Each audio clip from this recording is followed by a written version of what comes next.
Hai guys, welcome to my channel, Ernest Kurnianto. Ya bareng gue, Ernest Kurnianto.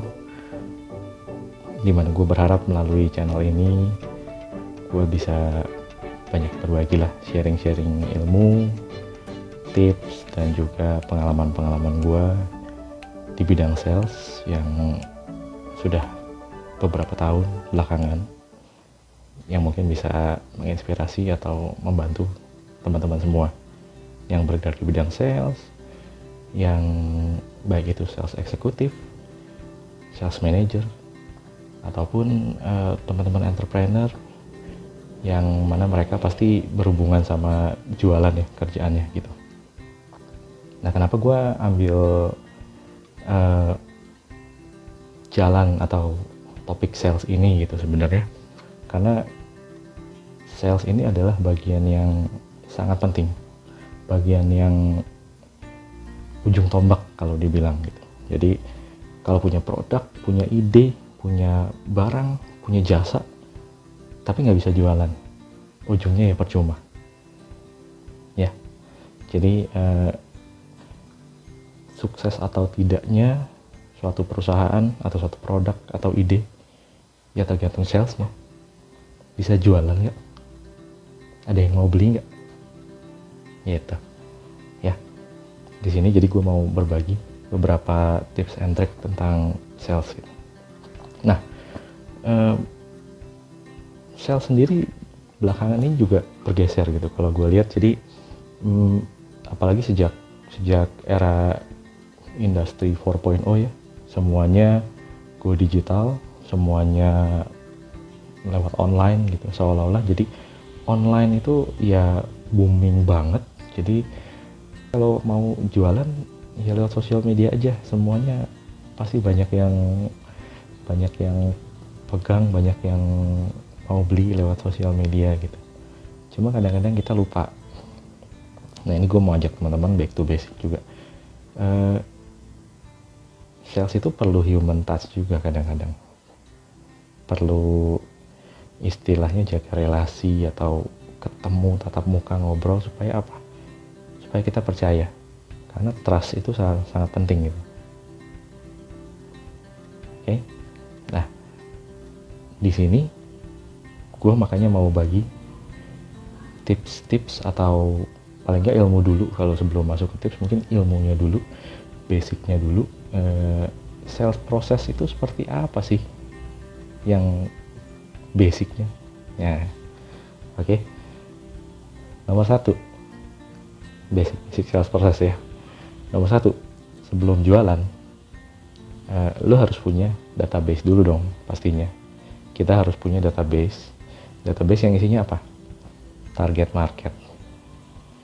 market barang kita, produk kita, jasa kita seperti apa. Oke. Jadi kalau misalkan jualan jam tangan gini, target marketnya siapa? Nah, harus dipilah-pilah gitu ya. Kan ada segmen-segmennya juga. Ada yang menengah ke atas, ada yang lifestyle-nya seperti apa gitu. Nah, itu harus dipilah-pilah dulu target marketnya. Nah, itu untuk B2C, untuk retail. Kalau untuk B2B sama, tentukan target marketnya. Klien lu siapa, prospeknya, perusahaan apa gitu. Kayak gue dulu mengawali dunia sales gue itu sebagai sales eksekutif yang jualan gantungan baju. Tentu target marketnya apa berarti? Bisa nggak target marketnya jualan baju terus jualan gantungan baju terus gue pilih target marketnya di restoran. Bisa aja mungkin ya, buat gantung baju karyawannya. Tapi kan kemungkinan kecil. Nah, jadi waktu itu gue pilih target market yang sesuai, which is garment, department store, dan sebagainya. Nah, jadi kita tentukan target market kita dulu. Harganya, produk kita ini segmentasinya apa gitu harganya. Apakah dari kualitas bahannya yang dipakai untuk memproduksi barang ini bagus, jadi memang high quality, berarti segmennya mungkin harganya yang agak mahal. Nah, ambil ke corporate yang mau lebih mahal gitu.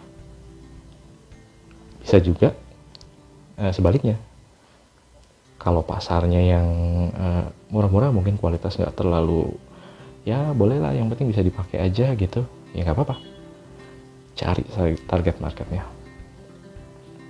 Oke. Nah, setelah kita tentuin target market atau segmen-segmen tadi, berarti kita sudah punya database. Bikin dulu database-nya. Kalau sudah punya database, apa lagi yang harus kita lakukan? Nomor 2 adalah set meeting, atau dimulai dengan cold call. Kalau di dunia sales zaman dulu ya, nggak tahu kalau sekarang masih disebut seperti itu atau enggak. Cold call, telepon buat apa? Buat perkenalan, tapi yang penting set atur waktu ketemuan, set meeting. Apalagi sekarang lagi zaman pandemi, WFH, sebagian masih PSBB, sebagian ada yang udah ketemu. Mungkin kalau mau ketemuan lebih gampang ngaturnya, bisa lewat Zoom, lewat Google Meet, atau lewat apapun yang platform online ya. Jadi untuk atur ketemuan harusnya sih lebih gampang, yang gua rasain ya, karena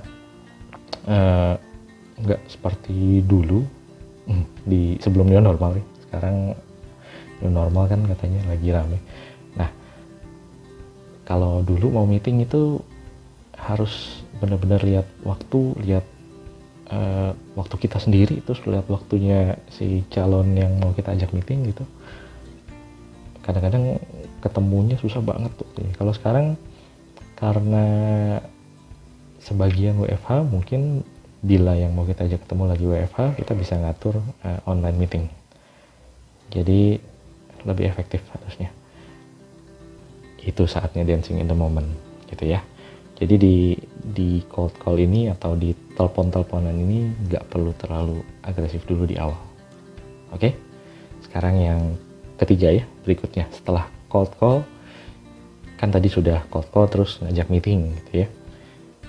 Nanti kita belajar nih, aku akan bikin topik khusus tentang cold call itu kayak gimana sih biar customer itu mau gitu diajak meeting ya. Nah, itu kita bikin topik khusus nanti ya di episode berikutnya kali. Kita lanjut dulu ya ke tahap yang ketiga. Yang ketiga tadi kan habis cold call, ngatur untuk meeting goalnya. Berarti yang ketiga adalah meeting. Tahapan selanjutnya adalah meeting. Initial meeting pertama sama klien gitu. Meeting pertemuan pertama, meeting perkenalan kalau kita bilang. Nah, di meeting perkenalan ini saatnya kita dancing in the moment. Kita kenalan sama dia lihat kita seperti apa, kita juga mendengarkan. Nah, ini mendengarkan ini penting, active listening.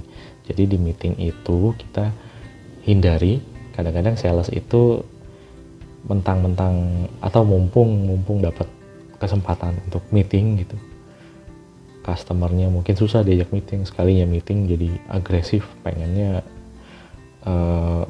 ngomong terus aja. Jadinya kita punya produk ini jam tangan bagus banget gitu. Oh, Insys punya produk ini, website bagus banget, websitenya bisa A, B, C fiturnya gitu. Padahal belum tentu si customer butuh kan, si calon customer butuh kan, belum tentu kan. Kalau butuh bagus, kalau nggak butuh wasting time kan buat dia, buat si calon customer. Nah, itu nanti kita pelajari juga bareng-bareng. Nanti aku bikin topiknya setelah yang ini juga. Jadi kita bikin series basic sales proses, dan per topik kita bagi-bagi gitu per tahapan. Oke? Ya, jadi kalau satu tadi setelah meeting itu pas lagi meeting itu kita harus dengerin, listening. Sebenarnya apa sih yang harus kita dengerin? Nah, kita harus bisa nangkep nih, justru instead of kita sebagai sales itu keasikan ngobrol dari sisi kita gitu, produk kita ada ABC bisa ini itu, baiknya kita mendengarkan dari sisi klien, dia punya keluhan apa atau pain apa gitu, penyakit apa di dalam perusahaan dia itu yang dia butuh bantu, atau di dalam diri dia kalau itu buat retail ya. Nah yang dia bisa bantu, yang kita bisa bantu, yang dia butuhkan gitu ya. Oke, intinya itu basically. Di meeting ini kamu juga nggak perlu terlalu agresif atau terlalu pengen banget dapat projectnya atau dapat ordernya gitu ya. Kita sabar dulu aja, relax aja. Pokoknya di meeting ini, initial meeting perkenalan, targetnya adalah untuk dapat kebutuhannya seperti apa. Kita harus tahu dulu pain si klien itu seperti apa. Oke, goalnya itu. Setelah tahu itu bisa tadi setelah listening, atau juga bisa kita bikin next lanjutan lagi. Lanjutannya itu berupa assessment, mungkin kita set waktu lagi gitu di hari yang sama, kalau bisa bagus, kalau nggak bisa mungkin kita set lagi di hari yang lain, kita bikin assessment, oh kondisi bapak gini, kondisi ibu gini, mungkin kebutuhannya akan lebih cocok ABC gitu.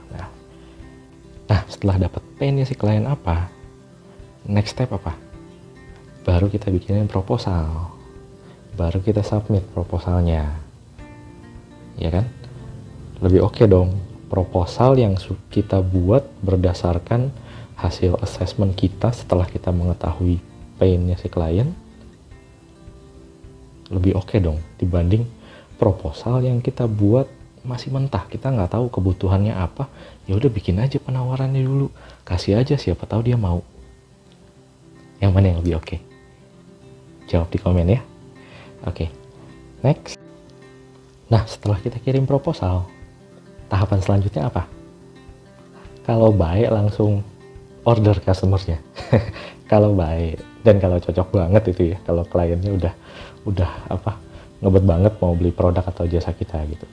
Tapi biasanya mereka akan negosiasi. Jadi ada tahapan selanjutnya yang namanya negosiasi. Jadi sales kalau dinego jangan baper.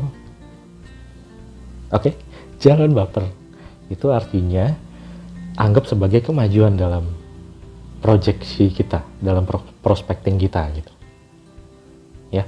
Jadi artinya apa? Kalau gue sih nganggapnya sebagai kemajuan. Yes, customer gue nego, calon customer gue nego, berarti dia masih mau nih sama project kita, sama produk kita. Cuma mungkin ada yang kurang cocok.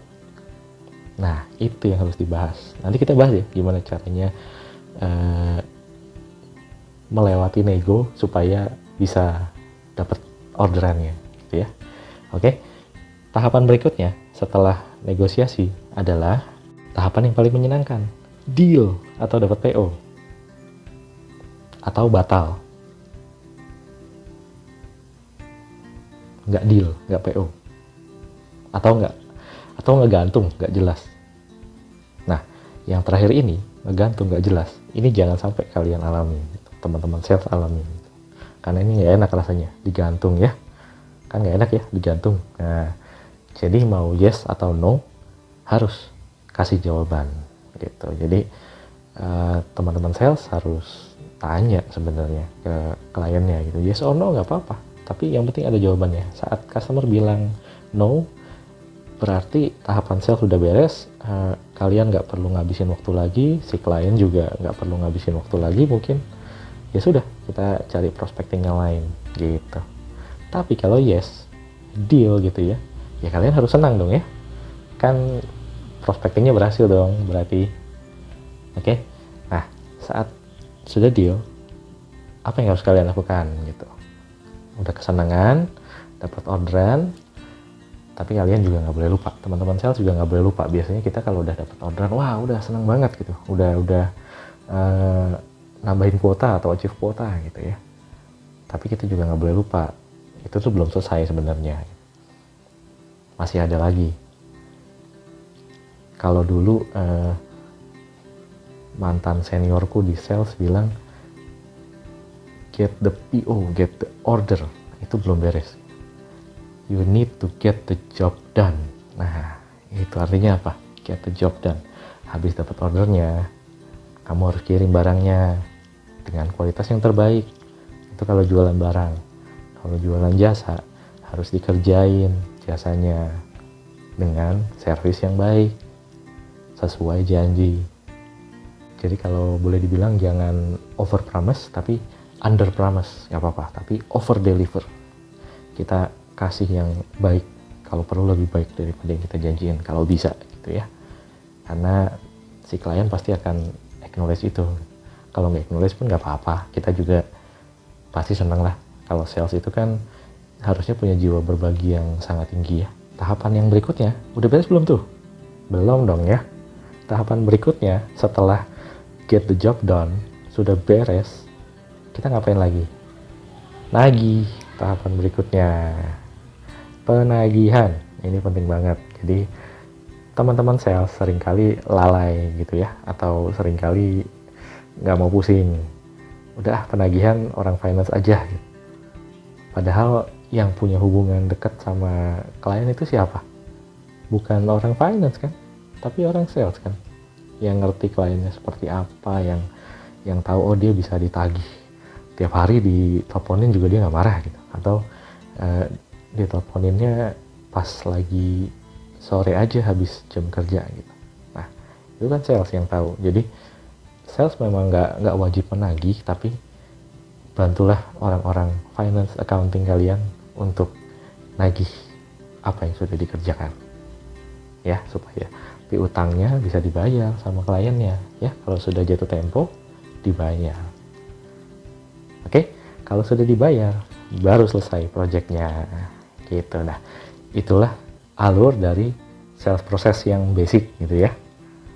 Ya nanti di luarnya ya realitanya ya pasti ada aja gitu. Mungkin saat ditagih customernya nggak jawab-jawab, atau saat ada yang udah dikasih PO tapi tiba-tiba dibatalin gitu ya. Nah itu dinamika sales gitu ya. Tapi basicnya seperti itu. Jadi ini gue mau ngajak teman-teman, terutama teman-teman sales, teman-teman entrepreneur juga gitu. Sekarang banyak yang bilang udah jualan lewat digital aja, online gitu, lebih enak, udah kayak shotgun, jebret, udah semuanya baca, pasang ads aja gitu, udah kayaknya gampang banget gitu ya. Tapi ya bisa bagus, bisa enggak sih gitu. Cuma akan lebih bagus lagi kalau kita tahu sales proses yang bener itu seperti apa sih gitu. Jadi nggak ada lagi tuh yang namanya kita di DM atau dapat broadcastan WA gitu, ada barang ABC terus minat DM gitu. Kita belum kenal, belum tahu, tiba-tiba minat DM, suruh DM. Mana ada yang DM gitu kan. Ya mungkin ada yang DM kalau yang butuh banget gitu. Tapi kan ya itu, kalau kita mau back to basic, alangkah baiknya kalau selling itu atau sales proses itu ada sentuhan manusianya juga. Jadi nggak seperti robot lah kita.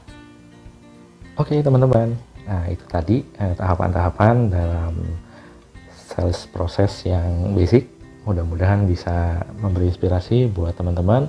Nah, buat teman-teman yang ngerasa video ini berguna, di save dan di subscribe ya, karena gue akan bagi tips-tips lainnya di episode-episode berikutnya. Dan buat teman-teman yang ngerasa ini bakal berguna buat teman-temannya yang lain lagi, itu yang punya teman-teman sales lagi, dibagikan aja ya, karena sharing is caring. Oke, itu aja. Jadi buat teman-teman semua, tetap semangat, tetap positif, tetap pede, karena sales adalah ujung tombak bisnis.